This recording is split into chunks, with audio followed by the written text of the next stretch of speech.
Jo soc Axel López, he fet el doctorat a França sobre crowd simulation. El meu doctorat consistia en estudiar el comportament de les persones utilitzant visió. Val. I això ara mateix es pot utilitzar de cara a millorar el comportament de vehicles autònoms. Per què? La idea és que els vehicles autònoms han d'aprendre com es comporten les persones que estan caminant en el teu mapa i han de saber reaccionar a les seves reaccions. Per tant, és necessari tenir un comportament acurat del comportament humà per tal de que els cotxes autònoms puguin aprendre com comportar-se ells per tal d'evitar accidents, evitar problemes a la carretera. Què més cal simular a l'hora de fer imatges per poder entrenar cotxes autònoms?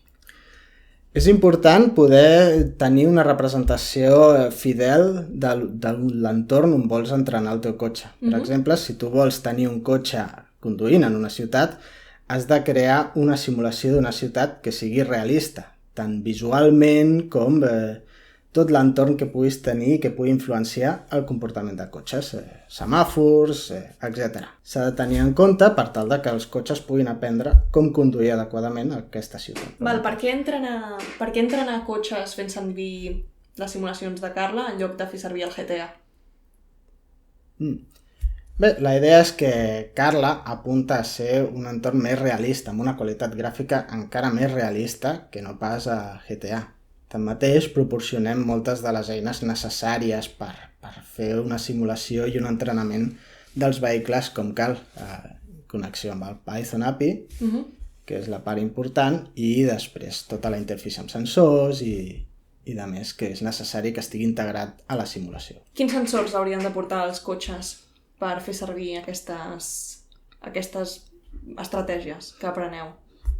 Aquest és un camp encara que s'està investigant quins són els sensors necessaris per poder simular, per poder fer que el cotxe reaccioni correctament a l'entorn de la carretera.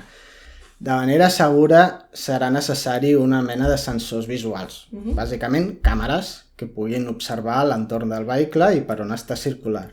Tanmateix hi ha altres tipus de sensors com lídars i altres tipus de sensors de proximitat que detecten on hi ha una representació de l'entorn, de dir hi ha un obstacle a tants metres del cotxe i que tenen diferents comportaments. I per últim, amb tots aquests sensors i totes aquestes estratègies i tot aquest aprenentatge, qui és més segur que condueixi el cotxe o tu? De moment prefereixo conduir jo el cotxe, però si tots els cotxes fossin autònoms, doncs potser conduiríem millor ells que no pas nosaltres. Okay. Moltes gràcies, Axel López. Un aplauso del público. Sí.